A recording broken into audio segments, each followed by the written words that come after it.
전 세계가 지금 한 소녀의 영상에 주목하고 있습니다. 콜롬비아 외지의 한 교사. 그녀는 오래된 흑백 사진 한 장을 꺼내 들었습니다. 그리고 카메라 앞에서 조용히 말했습니다. 제 할아버지는 한국 전쟁에 참전하셨습니다. 그 누구도 믿지 않았던 1만 2천 킬로미터 떨어진 나라에서 일어난 이야기. 그 어떤 문서에도 존재하지 않았던 이름. 하지만 그녀의 목소리는 모두를 움직였고 잊힌 이름은 마침내 영웅으로 불리게 되었습니다.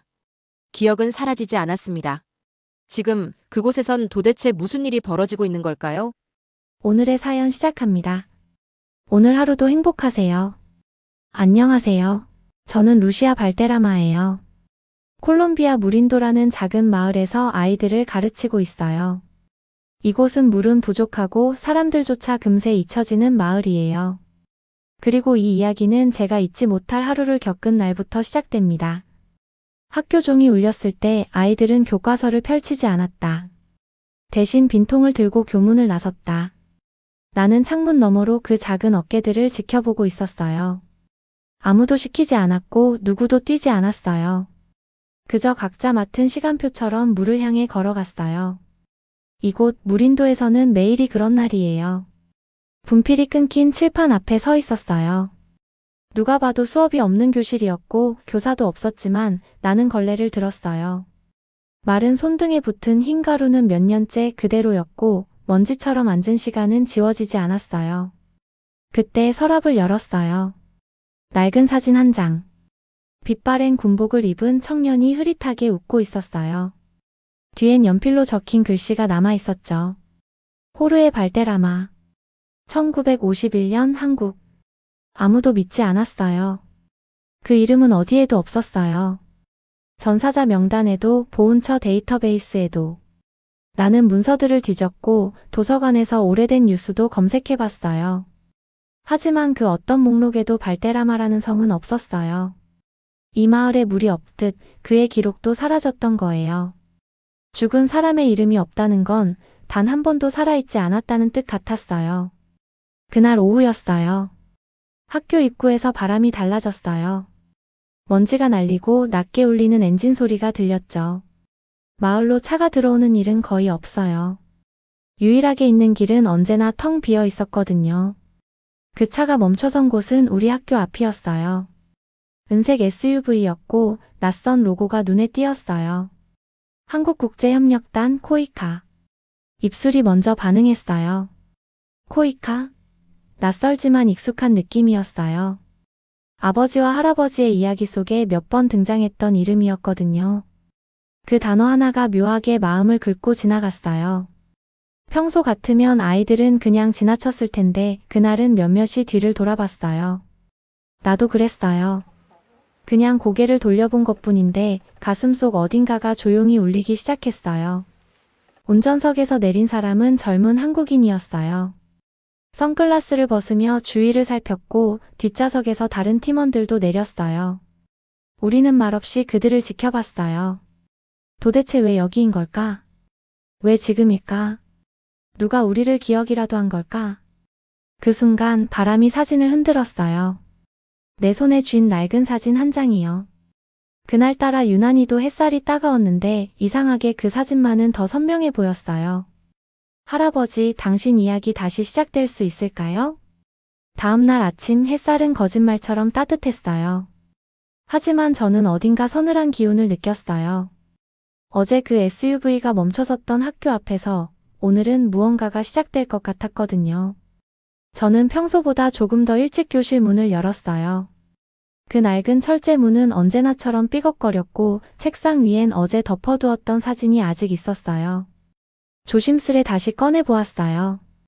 낡은 종이 냄새 속에서 여전히 웃고 있는 군복 차림의 청년. 제 할아버지 호르헤 발데라마. 그 순간 문이 열렸고 어제 본 젊은 한국인이 들어섰어요. 그의 이름은 이주아라고 했어요. 코이카에서 온 수자원 조사팀 엔지니어라고 자신을 소개했죠. 그는 주변을 천천히 살피다가 제 책상 위에 놓인 사진에 시선을 멈췄어요. 혹시 이분 가족이세요? 그의 목소리는 조심스러웠어요. 저는 망설이지 않았어요. 이미 수없이 반복해온 설명이었고 더 이상 부끄러울 것도 없었어요. 할아버지예요. 한국전쟁 때 참전하셨다고 들었어요. 제 말에 이주하는 사진을 가까이 들여다보았어요. 그리고 뒤쪽에 적힌 글씨를 보며 눈썹을 찌푸렸죠. 낡고 희미해서 읽기 어려웠지만 그는 분명히 인지한 듯 했어요. 호르헤 발데라마 1951년 한국. 혹시 괜찮으시다면 이 사진을 한국 국방부에 보내봐도 될까요? 혹시라도 기록이 남아있을지도 몰라요.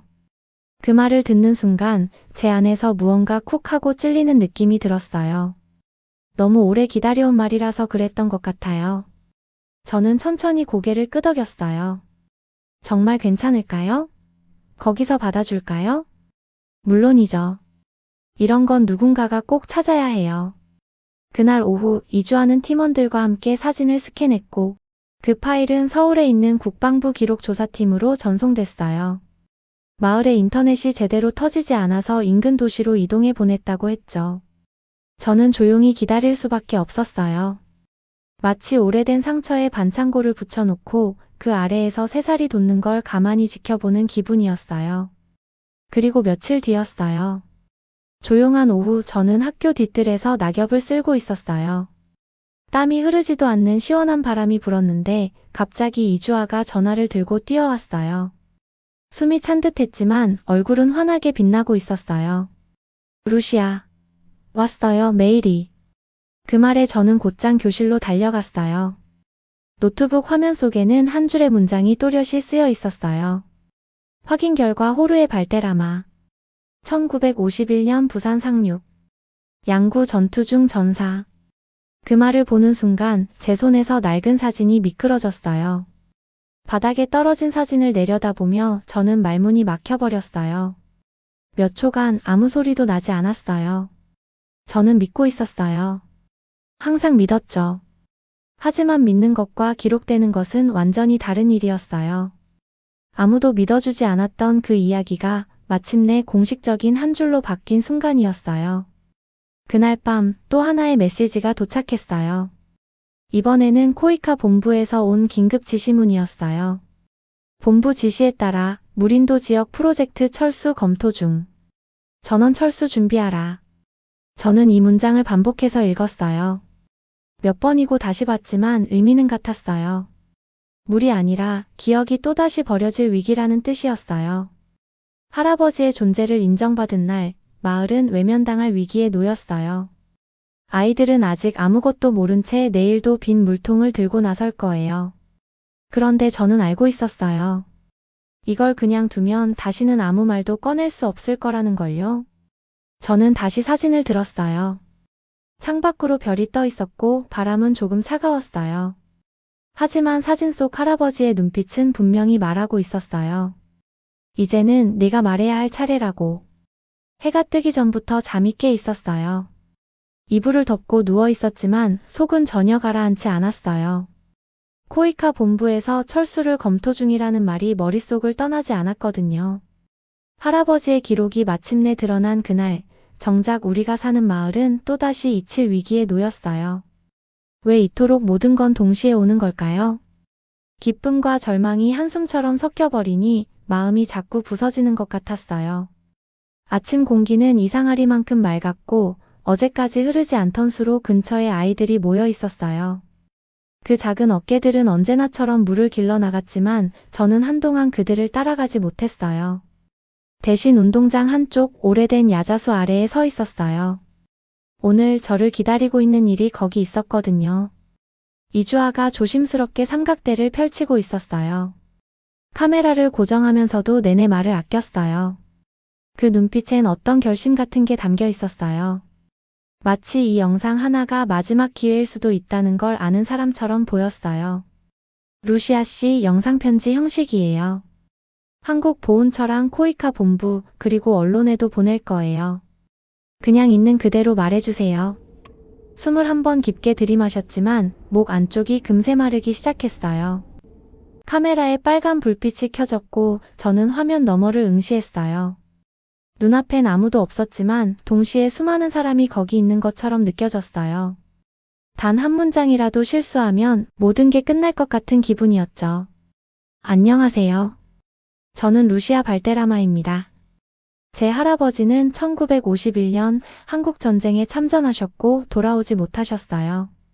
입술이 조금 떨렸어요. 하지만 그걸 멈추는 건 불가능했어요. 차라리 멈추지 않고 흘러가는 게 나을 것 같았어요. 그의 기록은 오랫동안 없었고 우리 가족은 증명할 수 없는 진실 속에서 살아왔습니다. 그리고 지금 저는 그의 손녀로서 아이들과 함께 오염된 물을 마시며 하루하루를 살고 있어요. 그 순간 교실 창문 너머로 아이들 몇 명이 고개를 내밀었어요. 그중 하나가 천천히 다가와 제 뒤에 섰어요. 아무 말도 하지 않았지만 그 작은 그림자는 또렷했어요. 제가 쥐고 있는 목소리가 흔들리지 않도록 도와주는 느낌이었어요. 우린 아무것도 바라지 않았어요. 다만 기억되고 싶었습니다. 말을 마친 뒤에도 카메라는 계속 돌아가고 있었어요. 이주아는 아무 말 없이 손가락으로 끝 신호를 보냈어요. 그제야 저는 고개를 숙였어요. 어깨에서 빠져나간 긴장이 숨결처럼 새어나왔어요. 울고 싶었지만 눈물은 나오지 않았어요. 대신 가슴 안쪽에서 조용한 울음 같은 게 울리고 있었어요. 이주아는 메모리 카드를 조심히 꺼냈어요. 아무 말 없이. 그 표정은 복잡했어요. 희망과 책임, 그리고 조급함이 뒤섞인 얼굴이었어요. 저는 말없이 고개를 끄덕였어요. 우리 모두 알고 있었어요. 이 영상 하나가 마을을 지켜줄 마지막 끈일지도 모른다는 걸요. 그날 밤 전기 없는 집 안에서 창밖을 오래 바라보았어요. 마을 끝자락의 나무들 사이로 바람이 지나갈 때마다 야자수 잎이 흔들리는 소리가 났어요. 꼭 누군가 제 이름을 조용히 부르는 것처럼 들렸어요. 저는 그 목소리를 상상했어요. 할아버지의 목소리일지도 모른다고 생각하면서요. 영상을 찍고 며칠이 지났을 때였어요. 사실 저는 큰 기대를 하지 않았어요. 아니, 정확히 말하면 기대하고 싶지 않았던 거예요. 너무 많은 기다림과 실망을 겪었기 때문에 이제는 마음을 들뜨게 하는 것조차 조심스러웠어요. 하지만 그것들은 늘 우리가 준비하지 않은 순간에 찾아오더라고요. 처음 반응은 조용했어요. 이주아가 영상을 편집해 한국으로 보냈다고 말했을 때 저는 고개만 끄덕였어요.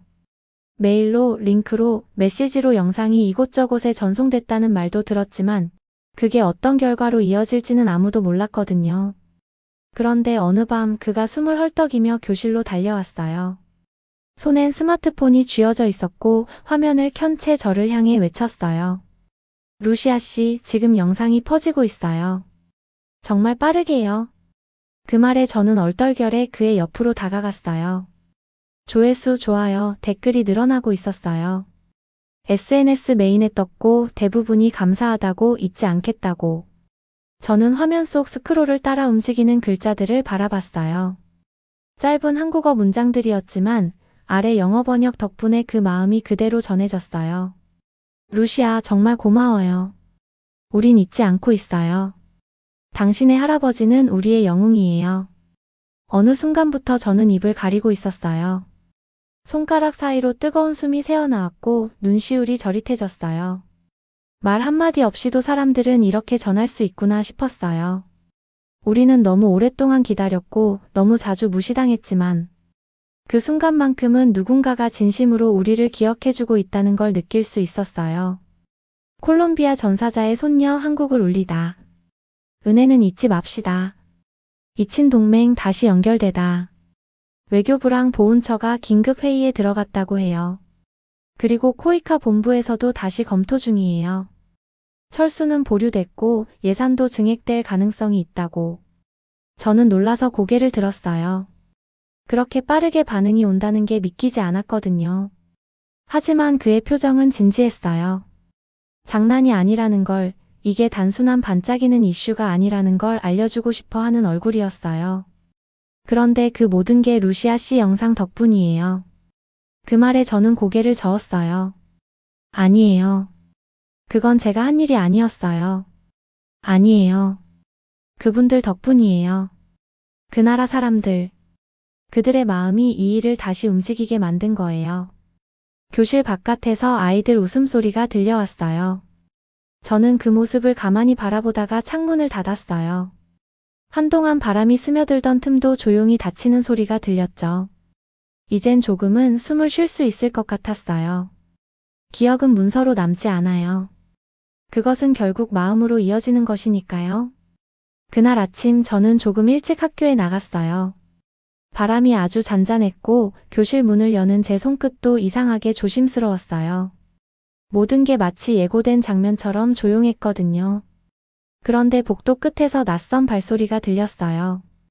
그 무게와 리듬은 이 마을 사람들이 가진 발소리와는 조금 달랐어요. 저는 천천히 고개를 들었고 흰 셔츠에 정장을 입은 사람들이 학교 정문을 지나오고 있는 걸 봤어요. 그 가운데 휠체어에 앉은 백발의 노인이 있었어요. 이주아가 먼저 제게 다가와 조용히 말했어요. 루시아 씨, 오늘 오신 분은 김성우 씨입니다. 한국전 참전 용사세요. 루시아 씨 할아버지와 같은 부대였다고 해요. 제 심장이 멈춘 것 같았어요. 너무 갑작스러웠고 동시에 믿기 어려운 말이었어요.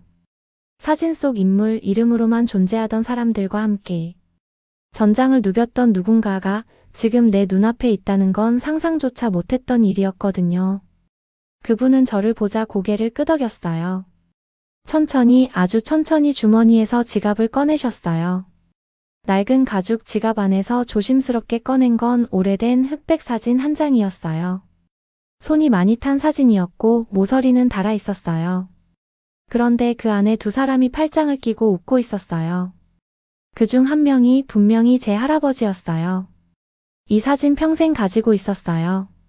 그의 목소리는 갈라졌지만 또렷했어요. 전 그날 다른 쪽 방공호에 들어가 있었어요. 근데 포탄이 떨어지는 걸 보고 호르에가 달려왔죠. 그리고 저 대신 그가 맞았습니다. 제 무릎이 힘없이 풀렸어요.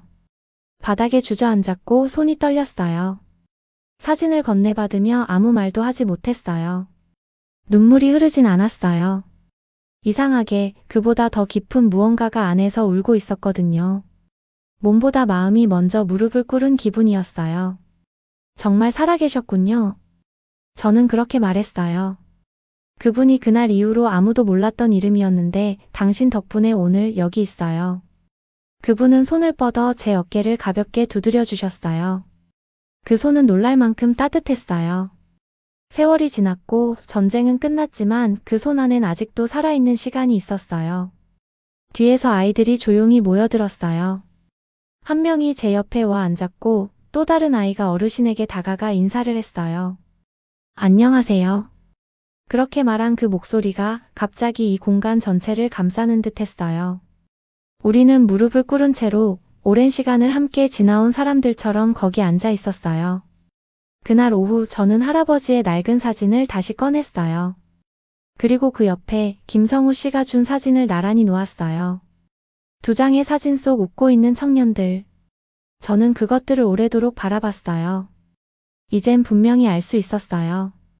그가 있었다는 걸, 누군가와 함께였다는 걸, 그가 누군가의 기억 속에서 살아 있었다는 걸요. 이건 단지 한 사람의 증언이 아니었어요. 살아남은 사람이 남겨준 진짜 이야기였죠.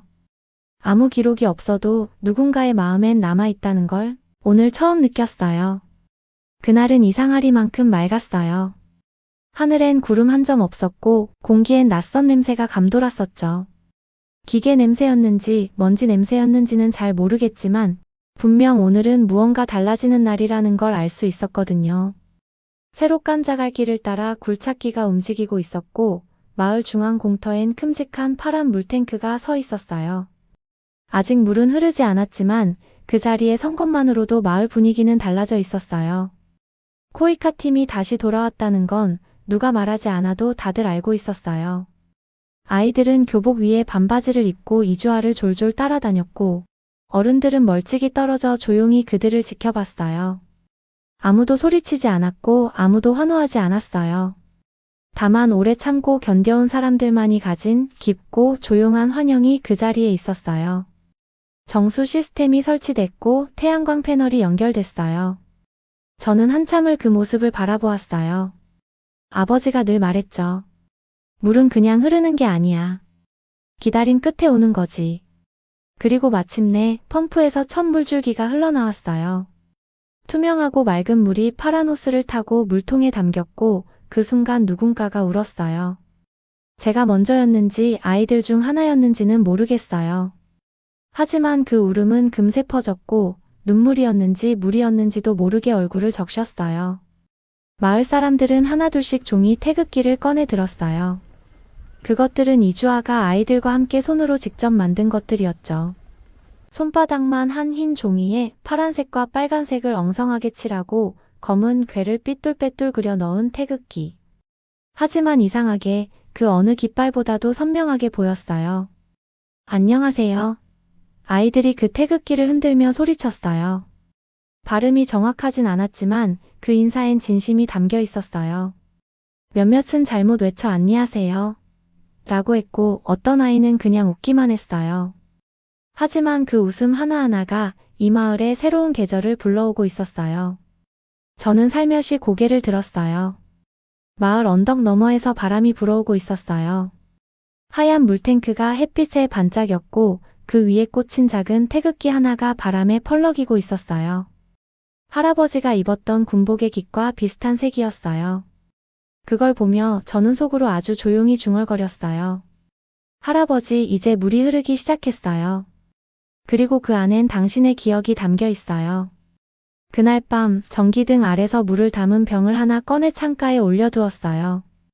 병 안의 물은 별빛을 받아 조용히 빛났어요. 그리고 그 옆엔 김성우 씨가 주고 간 사진이 있었어요. 두 청년이 웃고 있는 사진. 이젠 그들이 정말 있었다는 걸 누구도 부정할 수 없게 되었어요. 한참을 창밖을 보다 문을 닫았어요. 태극기는 여전히 흔들리고 있었고 멀리서 들려오는 아이들의 웃음소리가 밤공기 속으로 흘러들고 있었어요. 그 소리는 마치 새로 생긴 물길처럼 이 마을 구석구석을 적셔가고 있었어요.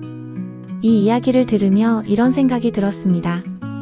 기억이란 단지 머릿속에 남아있는 정보가 아니라 누군가의 존재를 계속 살아있게 만드는 힘이라는 것을요. 프랑스 작가 앙드레 말로는 이렇게 말했습니다. 인간은 고통 속에서만 진실로 자신을 기억한다. 루시아의 고통, 어린 기다림과 단 한 장의 사진은 세상에 어디에도 없던 한 이름을 다시 불러냈고 그 울림은 마을의 생명줄이 되는 물줄기로 되살아났습니다. 그 이름이 증명된 순간 단절됐던 시간과 마음이 다시 이어졌고 흐릿했던 진실은 마침내 모두의 눈앞에 선명히 떠올랐습니다. 여러분도 누군가를 외면하지 않고 지켜낸 순간이 있었나요? 잊힌 이름을 다시 세상에 꺼내준 경험이 있다면 댓글로 나눠주세요. 작은 클릭 하나가 저에겐 큰 응원이 됩니다. 구독과 좋아요, 알림 설정, 그리고 소중한 시간 함께 해주셔서 감사드려요. 다음 영상에서 좀 더 따뜻한 이야기로 찾아뵙겠습니다.